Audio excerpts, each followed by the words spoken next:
Hello बच्चा लोग, कैसे हैं आप लोग। आशा करते हैं आप सभी लोग स्वस्थ होंगे और जहां होंगे बहुत मस्त होंगे। तो आज की वीडियो में हम लोग डिस्कस करने वाले हैं हाई स्कूल का जंतुओं तथा पौधों में नियंत्रण एवं समन्वय, जो कि 7 चैप्टर है और बहुत इंपॉर्टेंट चैप्टर है हिंदी मीडियम के लिए, जो कि यूपी बोर्ड हिंदी मीडियम से तथा बिहार बोर्ड के लिए भी ये क्लास बहुत इंपॉर्टेंट होने वाली है। तो फटाफट आज का वीडियो स्टार्ट करते हैं। जैसा कि आप देख पा रहे हो कि नियंत्रण एवं समन्वय चैप्टर है, तो सबसे पहले हम लोग बात कर लेते हैं ये नियंत्रण क्या है, साथ साथ समन्वय क्या है। तो हमने लिखा है कि जीवों में बाह्य व भीतरी वातावरण के मध्य एक संतुलन बनाए रखना नियंत्रण कहलाता है। यानी जो मेरा बाह्य वातावरण है और जो मेरे अंदर क्या है जैविक क्रियाएं, उनके साथ एक संबंध होता है। उस संबंध को बनाए रखने की क्रिया नियंत्रण है। जैसे हम लोग गर्मी में अपने आप को नियंत्रित कर लेते हैं, सर्दी में अपने आप को नियंत्रित कर लेते हैं, एक रोड पर अपने आप को नियंत्रित कर लेते हैं, पतली दीवार पर चलते हुए अपने आप को नियंत्रित कर लेते हैं। ये सारी जो प्रक्रियाएं हैं ये नियंत्रण कहलाती हैं और इन्हीं सभी प्रक्रियाओं को सुचारू रूप से चलाना या उसकी अनुक्रिया करना समन्वयन कहलाता है। यानी इन सभी को समान स्थिति में बनाए रखने की अनुक्रिया को क्या बोलते हैं, समन्वयन बोलते हैं। यानी जीवों में बाह्य व भीतरी वातावरण के मध्य संतुलन बनाए रखना नियंत्रण है और इन सभी को समान स्थिति में बनाए रखने की अनुक्रिया को समन्वयन कहते हैं। ठीक, अब देखिए जीव, हम जानते हैं जीव कौन होते हैं, जो सांस लेते हैं, जो वृद्धि करते हैं वो जीव होते हैं। तो जीव दो दो हमने जीवों को दो भागों में बांटा है, एक जंतु और एक पौधे। ठीक, अब दोनों में देखिए किस तरह का नियंत्रण एवं समन्वयन होता है। ठीक है, पौधों में भी रासायनिक समन्वयन होता है, पौधों में भी रासायनिक समन्वयन होता है, साथ साथ जंतुओं में भी रासायनिक समन्वयन होता है, जंतुओं में भी रासायनिक समन्वयन होता है। ठीक, लेकिन जंतुओं में तंत्रिका समन्वयन भी पाया जाता है, तंत्रिका समन्वयन भी पाया जाता है। परंतु पौधों में तंत्रिका समन्वयन अनुपस्थित होता है। तो बच्चा यहां से एक ऑप्शनल क्वेश्चन बनता है कि निम्न में कौन अनुपस्थित होता है। आपको 4 ऑप्शन दिए जाएंगे, निम्न में पौधों में कौन सा नियंत्रण अनुपस्थित होता है। तो बेटा पौधों में तंत्रिका समन्वयन अनुपस्थित होता है और जंतुओं में तंत्रिका समन्वयन पाया जाता है, क्योंकि पौधों और जंतुओं की जो शारीरिक क्रिया है, वो शारीरिक अनुक्रिया या जो शारीरिक रचना है वो अलग अलग है। ठीक है, तो जंतुओं में रासायनिक समन्वयन भी होता है, तंत्रिका समन्वय भी होता है, परंतु पौधों में सिर्फ रासायनिक समन्वय होता है। अब रासायनिक समन्वयन के लिए जंतुओं में अंतःस्रावी ग्रंथियां होती हैं। क्या होती है, अंतःस्रावी ग्रंथियां होती हैं, अंतःस्रावी ग्रंथियां होती हैं। ठीक, और तंत्रिका समन्वयन के लिए हमारे पास तंत्रिका तंत्र होता है। क्या होता है, तंत्रिका तंत्र होता है। अब बात करते हैं अंतःस्रावी ग्रंथियां क्या होती हैं।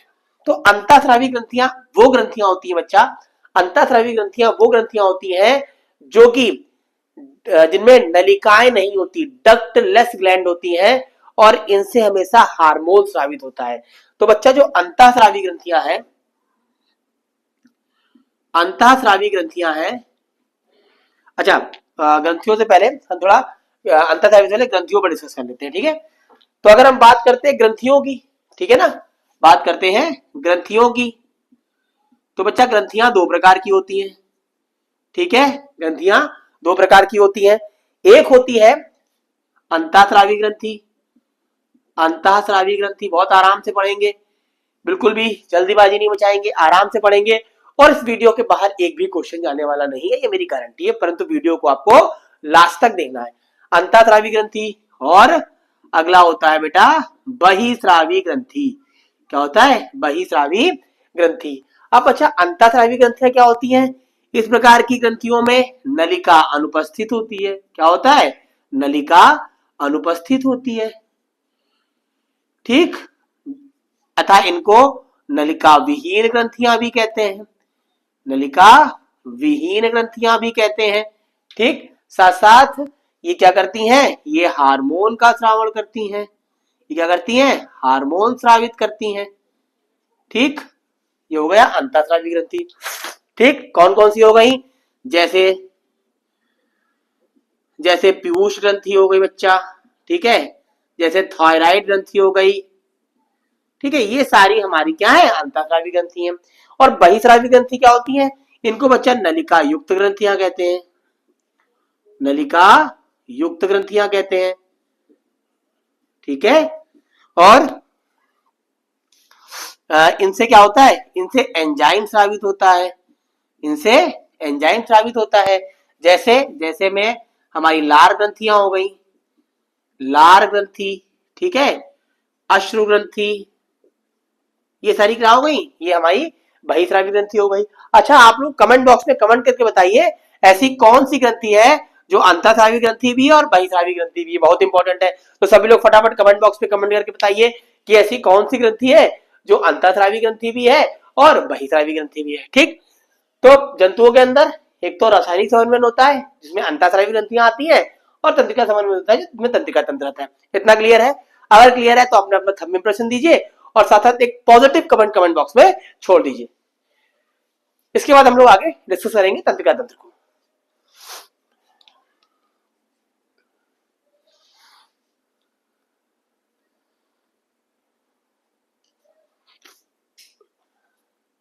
चलिए, अब हम लोग पढ़ने वाले हैं मनुष्य के तंत्रिका तंत्र को। मोस्ट इंपॉर्टेंट टॉपिक इस चैप्टर का, बिल्कुल भी छोड़ना नहीं है।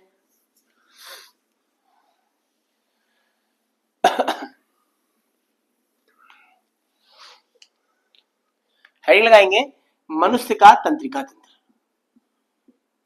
मनुष्य का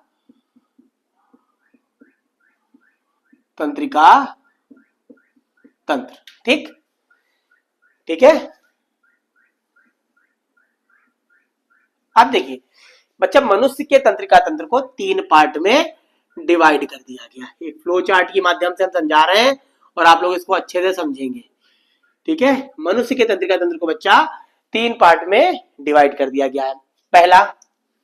पहला बच्चा है केंद्रीय तंत्रिका तंत्र, केंद्रीय तंत्रिका तंत्र। वीडियो पर बने रहना, लास्ट तक जरूर देखना, कोई भी टॉपिक मिस मत करिएगा। ये अगर मिस कर देंगे तो एग्जाम में इससे क्वेश्चन आते हैं, इसलिए बोल रहा हूं। केंद्रीय तंत्रिका तंत्र, फिर परिधीय तंत्रिका तंत्र, और फिर आपका आता है स्वायत्त तंत्रिका तंत्र, स्वायत्त तंत्रिका तंत्र। क्या आता है? स्वायत्त तंत्रिका तंत्र। अब देखिए, केंद्रीय तंत्रिका तंत्र को इंग्लिश में बोलते हैं सेंट्रल नर्वस सिस्टम यानी CNS। परिधीय तंत्रिका तंत्र को शॉर्ट में बोलते हैं, इंग्लिश में बोलते हैं पेरिफेरल नर्वस सिस्टम यानी PNS, और इसको बोलते हैं ऑटोनोमस नर्वस सिस्टम यानी ANS। ठीक, अब देखिए जो केंद्रीय तंत्रिका तंत्र है इसमें क्या क्या आते हैं, इसमें आपका बेटा मस्तिष्क और मेरुरज्जु आ जाता है। क्या आ जाता है? मस्तिष्क, मस्तिष्क गलत लिखा है, मस्तिष्क लिखा है, मस्तिष्क और मेरुरज्जु यानी स्पाइनल कॉर्ड आ जाते हैं, मस्तिष्क और मेरुरज्जु आ जाते हैं यानी स्पाइनल कॉर्ड आ जाते हैं। ठीक, अगर हम मस्तिष्क की बात करें बेटा तो मस्तिष्क 3 प्रकार का होता है। कौन कौन सा? अग्र मस्तिष्क, अग्र मस्तिष्क, ठीक है, उसके बाद मध्य मस्तिष्क,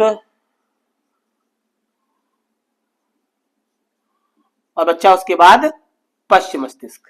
ठीक है, पश्च मस्तिष्क। ठीक है, अब अगर अग्र मस्तिष्क की बात करें तो अग्र मस्तिष्क को भी 2 पार्ट में डिवाइड कर दिया गया है। 2 पार्ट में क्या कर दिया गया है? डिवाइड कर दिया गया है। कौन कौन से? प्रमस्तिष्क, प्रमस्तिष्क, और दूसरा बेटा डायनसेफेनॉल।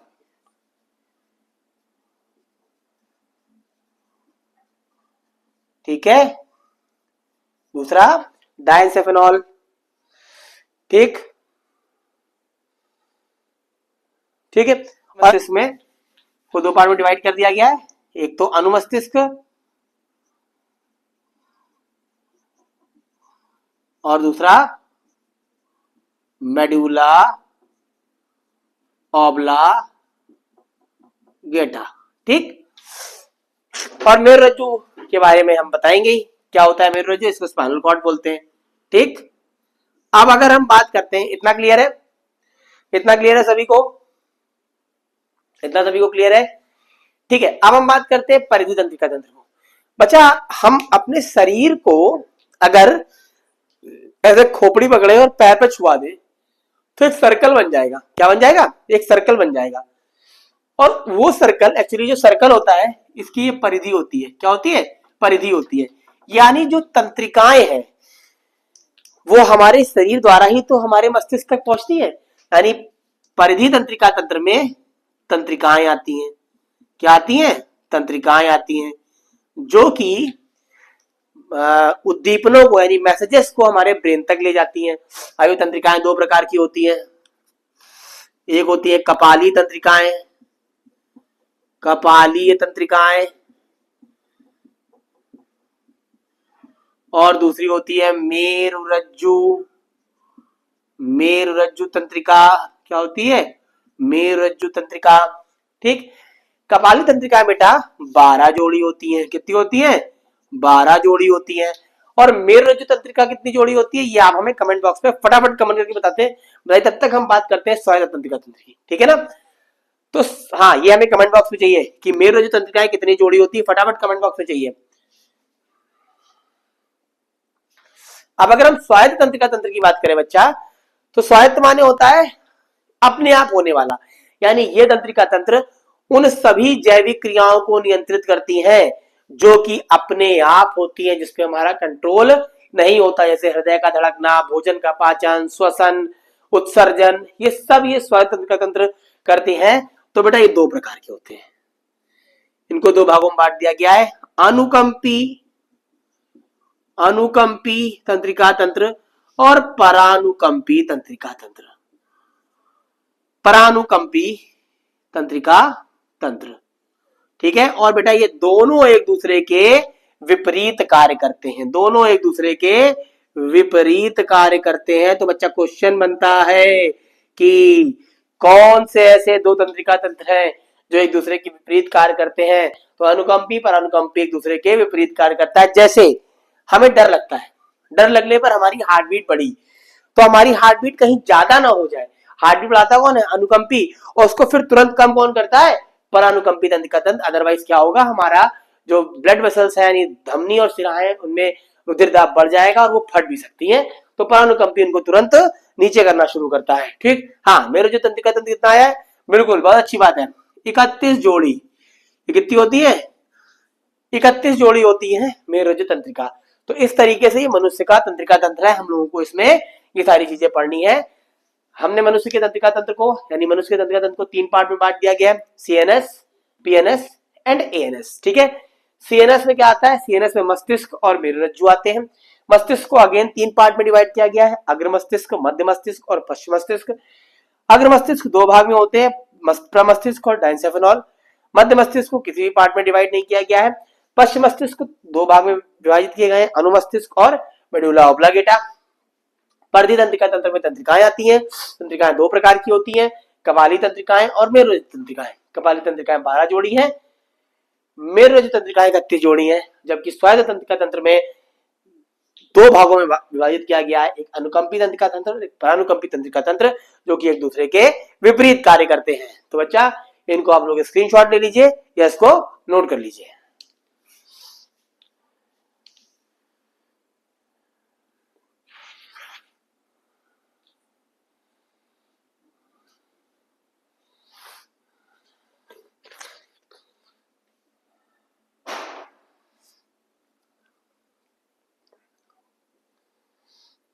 ठीक है, चलो हम इसको रेज कर रहे हैं।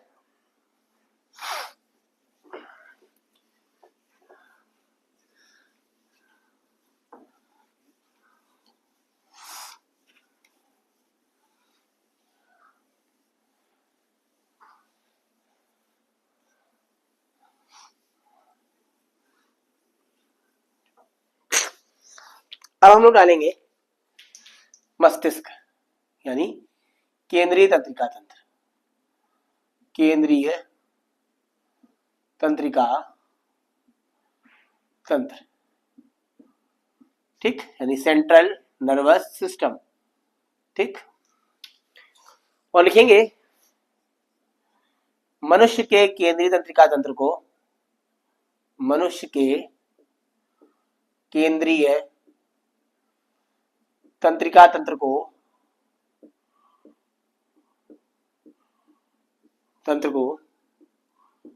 दो भागों में विभाजित किया गया है, विभाजित किया गया है, ठीक है। नंबर एक क्या है? नंबर एक मस्तिष्क, और बच्चे नंबर दो क्या है? नंबर दो मेरु रज्जु, ठीक, मस्तिष्क और मेरु रज्जु, ठीक। हम सबसे पहले बात करेंगे मस्तिष्क की। मस्तिष्क, ठीक है। मस्तिष्क जो है बेटा बहुत ज्यादा कोमल अंग है, ठीक है ना, हाईली डेलिकेटेड ऑर्गन है, बहुत ज्यादा कोमल अंग है। और ईश्वर ने क्या किया है, जितने भी कोमल अंग है उनको एक हार्ड प्रोटेक्टिव कवर से कवर किया है, एक रक्षात्मक आवरण से कवर किया है। तो मस्तिष्क कैसा है, अगर आप एक कटोरी दही अपने हाथ पर गिरा लीजिए सेम वैसा आपको मस्तिष्क दिखाई देगा, लेकिन उसको ये कवर कौन करता है? ये करता है ब्रेन बॉक्स या कपाल या खोपड़ी, ठीक है ना। तो मस्तिष्क बहुत ही ज्यादा कोमल अंग है और इसको कवर कौन करता है? इसको बेटा कवर करता है हमारा कपाल, ठीक। ठीक, तो अगर हम मस्तिष्क की बात करें तो मस्तिष्क का जो भार होता है बच्चा, भार वो 1300 से 1400 ग्राम होता है, ठीक, 1300 से 1400 ग्राम होता है। नवजात शिशु में इसका भार लगभग 350 से 450 ग्राम होता है, ठीक। अब जो मस्तिष्क है, मस्तिष्क एक कठोर आवरण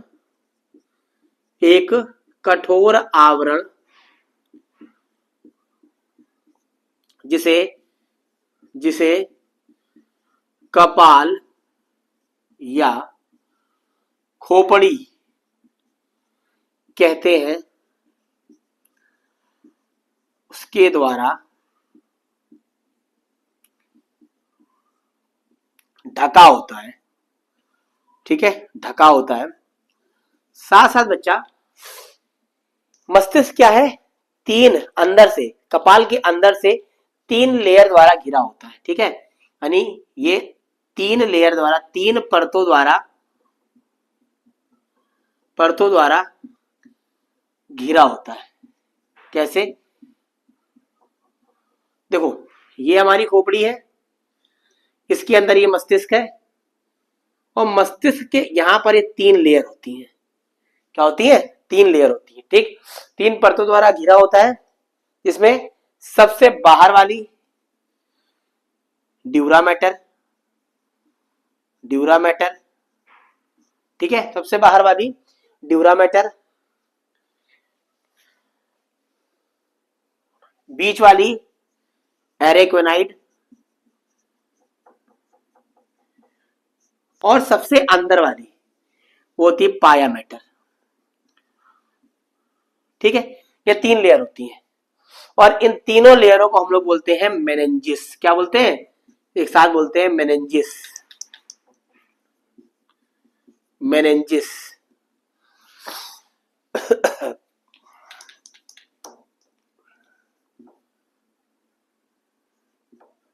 मेनिंजिस, ठीक है, इन तीनों लेयरों को एक साथ बोलते हैं मेनिंजिस। और कभी कभी जब इन लेयर में क्या आती है, स्वेलिंग आ जाती है, जब इन लेयर में स्वेलिंग आ जाती है तो ये लेयर क्या करती है, ऊपर की ओर दबाव डालती है। अब एक्चुअली जो हमारा ब्रेन है वो एकदम कॉम्पैक्ट है, एकदम कॉम्पैक्ट है। जब एकदम कॉम्पैक्ट है और इनके अंदर वाली लेयर में स्वेलिंग आ गई तो क्या होता है, ये ऊपर जो खोपड़ी है, कपाल है, उस पर प्रेशर मारती है। इससे क्या होता है, सर में भारीपन रहता है, आंखों में दर्द रहता है, सर दर्द करता रहता है, और उस डिजीज को बोलते हैं मेनिंजाइटिस। क्या बोलते हैं? Meningitis. Due to the inflammation in meninges cause meningitis, यानी मेनिंजिस लेयर में सूजन के कारण एक रोग होता है जिसको हम लोग बोलते हैं मेनिंजाइटिस। इसको आप लोग नोट कर लीजिए।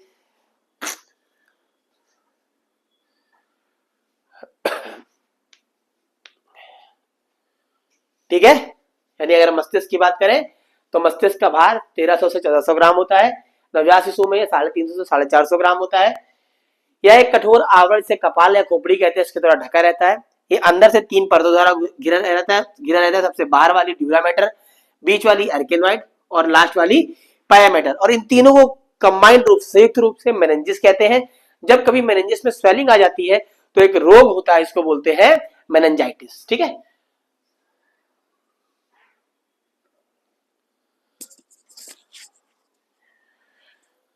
अब हमने बताया था कि मस्तिष्क क्या होता है। मस्तिष्क के 3 भाग होते हैं। ठीक, तो जरा इसको इरेज कर दें।